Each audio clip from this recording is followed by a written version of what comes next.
Welcome back to Classic Christmas Stories. Thank you for sharing the podcast with others and leaving a rating or review. I sure appreciate it.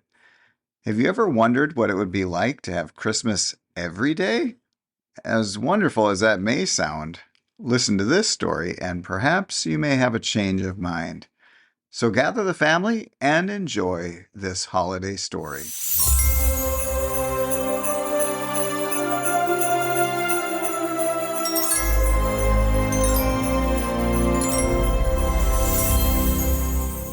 Christmas Every Day by William Dean Howells. The little girl came into her papa's study, as she always did Saturday morning before breakfast, and asked for a story. He tried to beg off that morning, for he was very busy, but she would not let him. So he began, "Well, once there was a little pig." She put her hand over his mouth and stopped him at the word. She said she had heard little pig stories till she was perfectly sick of them. "Well, what kind of story shall I tell, then?" "About Christmas. It's getting to be the season. It's past Thanksgiving already." "It seems to me," her papa argued, "that I've told as often about Christmas as I have about little pigs." "No difference. Christmas is more interesting." "Well," her papa roused himself from his writing by a great effort. "Well then, I'll tell you about the little girl that wanted it Christmas every day in the year. How would you like that?" "First rate," said the little girl, and she nestled into comfortable shape in his lap, ready for listening. "Very well then, this little pig—" "Oh, what are you pounding me for? Because you said little pig instead of little girl. I should like to know what's the difference between a little pig and a little girl that wanted it Christmas every day." "Papa," said the little girl, warningly, "if you don't go on, I'll give it to you." And at this, her papa darted off like lightning and began to tell the story as fast as he could. "Well, once there was a little girl who liked Christmas so much that she wanted it to be Christmas every day in the year. And as soon as Thanksgiving was over, she began to send postal cards to the old Christmas fairy to ask if she might not have it. But the old fairy never answered any of the postals, and after a while the little girl found out that the fairy was pretty particular, and wouldn't notice anything but letters, not even correspondence cards in envelopes, but real letters on sheets of paper and sealed outside with a monogram, or your initial anyway. So then she began to send her letters, and in about 3 weeks, or just the day before Christmas it was, she got a letter from the fairy, saying she might have it Christmas every day for a year, and then they would see about having it longer. The little girl was a good deal excited already, preparing for the old-fashioned, once-a-year Christmas that was coming the next day, and perhaps the fairy's promise didn't make such an impression on her as it would have made at some other time.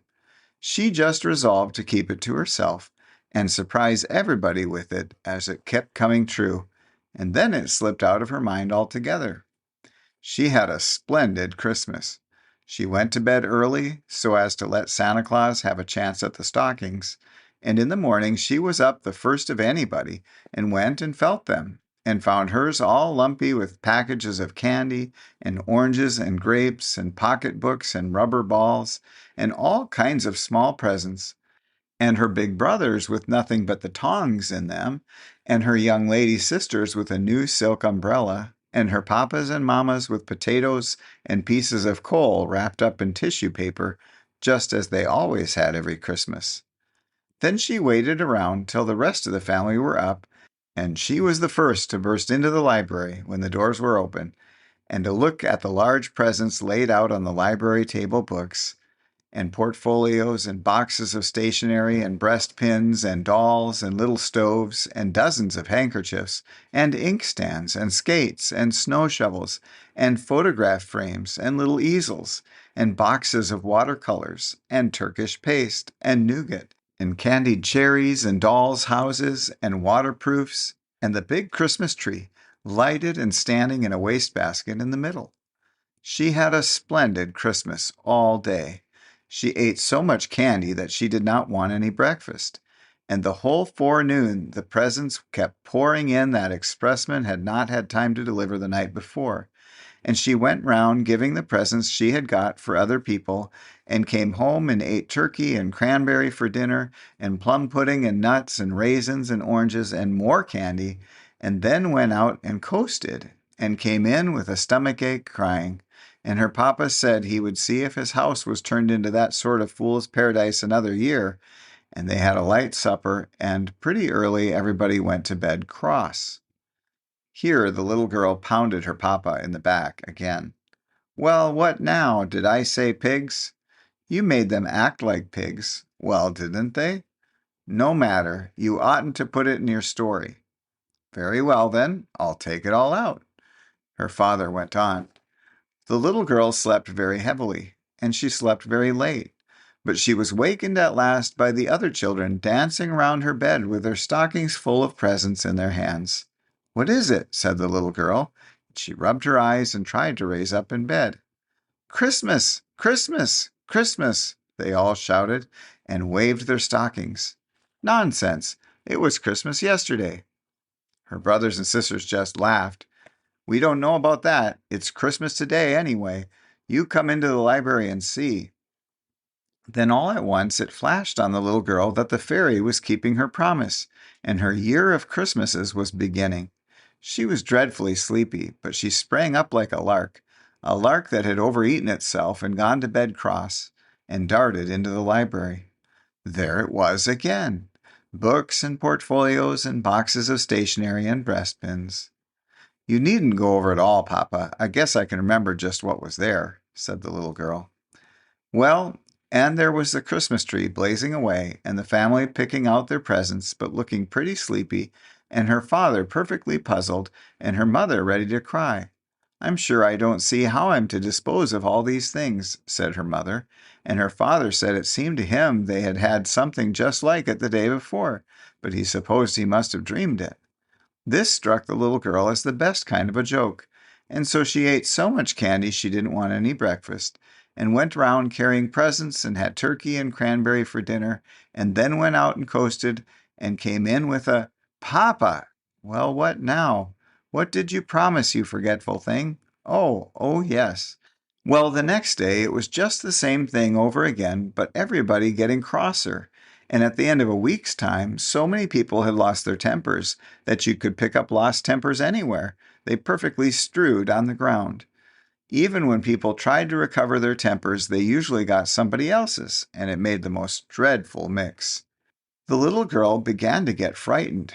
Keeping the secret all to herself, she wanted to tell her mother, but she didn't dare to, and she was ashamed to ask the fairy to take back her gift. It seemed ungrateful and ill-bred, and she thought she would try to stand it, but she hardly knew how she could for a whole year. So it went on, and it was Christmas on St. Valentine's Day and Washington's birthday, just the same as any day, and it didn't skip even the 1st of April, though everything was counterfeit that day, and that was some little relief. After a while, coal and potatoes began to be awfully scarce. So many had to be wrapped up in tissue paper to fool papas and mamas with. Turkeys got to be about $1,000 apiece. Papa! Well, what? You're beginning to fib. Well, 2,000 then. And they got to passing off almost anything for turkeys. Half-grown hummingbirds, and even rocks out of the Arabian Nights. The real turkeys were so scarce. And cranberries. Well, they asked a diamond apiece for cranberries. All the woods and orchards were cut down for Christmas trees, and where the woods and orchards used to be, it looked just like a stubble field with the stumps. After a while, they had to make Christmas trees out of rags and stuff them with bran like old-fashioned dolls. But there were plenty of rags because people got so poor buying presents for one another that they couldn't get any new clothes, and they just wore their old ones to tatters. They got so poor that everybody had to go to the poorhouse, except the confectioners and the fancy storekeepers and the picture book sellers and the expressmen. And they all got so rich and proud that they would hardly wait upon a person when he came to buy. It was perfectly shameful. Well, after it had gone on about 3 or 4 months, the little girl, whenever she came into the living room in the morning and saw those great, ugly, lumpy stockings dangling at the fireplace, and the disgusting presents around everywhere, used to just sit down and burst out crying. In 6 months, she was perfectly exhausted. She couldn't even cry anymore. She just lay on the lounge and rolled her eyes and panted. About the beginning of October, she took to sitting down on dolls whenever she found them, French dolls or any kind. She hated the sight of them so, and by Thanksgiving she was crazy and just slammed her presents across the room. By that time, people didn't carry presents around nicely anymore. They flung them over the fence or through the window or anything, and instead of running their tongues out and taking great pains to write for dear Papa or Mama or brother or sister or Susie or Sammy or Billy or Bobby or Jimmy or Jenny or whoever it was, and troubling to get the spelling right and then signing their names and Xmas, they used to write in the gift books, "Take it, you horrid old thing," and then go and bang it against the front door. Nearly everybody had built barns to hold their presents, but pretty soon the barns overflowed, and then they used to let them lie out in the rain or anywhere. Sometimes the police used to come and tell them to shovel their presents off the sidewalk, or they would arrest them. "I thought you said everybody had gone to the poorhouse," interrupted the little girl. "They did go at first," said her papa. "But after a while, the poorhouses got so full that they had to send the people back to their own houses. They tried to cry when they got back, but they couldn't make the least sound." Why couldn't they? Because they had lost their voices, saying Merry Christmas so much. Did I tell you how it was on the 4th of July? No, how was it? And the little girl nestled closer in expectation of something uncommon. Well, the night before, the boys stayed up to celebrate, as they always do, and fell asleep before 12 o'clock as usual, expecting to be wakened by the bells and cannon. But it was nearly 8 o'clock before the first boy in the United States woke up, and then he found out what the trouble was. As soon as he could get his clothes on, he ran out of the house and smashed a big cannon torpedo down on the pavement. But it didn't make any more noise than the damp wad of paper. And after he tried about 20 or 30 more, he began to pick them up and look at them. Every single torpedo was a big raisin. Then he just streaked it upstairs and examined his firecrackers and toy pistol and $2 collection of fireworks and found that they were nothing but sugar and candy, painted up to look like fireworks. Before 10 o'clock, every boy in the United States found out that his 4th of July things had turned into Christmas things, and then they just sat down and cried. They were so mad. There are about 20 million boys in the United States, and so you can imagine what a noise they made. Some men got together before night with a little powder that hadn't turned into purple sugar yet, and they said they would fire off one cannon anyway. But the cannon burst into 1,000 pieces, for it was nothing but rock candy, and some of the men nearly got killed. The 4th of July orations all turned into Christmas carols, and when anybody tried to read the Declaration, instead of saying when in the course of human events it becomes necessary, he was sure to sing, "God rest you merry gentlemen." It was perfectly awful. The little girl drew a deep sigh of satisfaction. "And how was it at Thanksgiving?" Her papa hesitated. "Well, I'm almost afraid to tell you. I'm afraid you'll think it's wicked." "Well, tell, anyway," said the little girl. Well, before it came Thanksgiving, it had leaked out who had caused all these Christmases. The little girl had suffered so much that she had talked about it in her sleep, and after that hardly anybody would play with her. People just perfectly despised her, because if it had not been for her greediness, it wouldn't have happened. And now, when it came Thanksgiving, and she wanted them to go to church and have squash pie and turkey and show their gratitude, they said that all the turkeys had been eaten up for her old Christmas dinners, and if she would stop the Christmases, they would see about the gratitude. Wasn't it dreadful? And the very next day, the little girl began to send letters to the Christmas fairy, and then telegrams to stop it. But it didn't do any good, and then she got to calling at the fairy's house. But the girl that came to the door always said "not at home," or "engaged," or "at dinner," or something like that. And so it went on till it came to the old once-a-year Christmas Eve. The little girl fell asleep, and when she woke up in the morning, she found it was all nothing but a dream, suggested the little girl. "No, indeed," said her papa. "It was all every bit true." "Well, what did she find out then?" Why, that it wasn't Christmas at last, and wasn't ever going to be any more. Now it's time for breakfast. The little girl held her papa fast around the neck.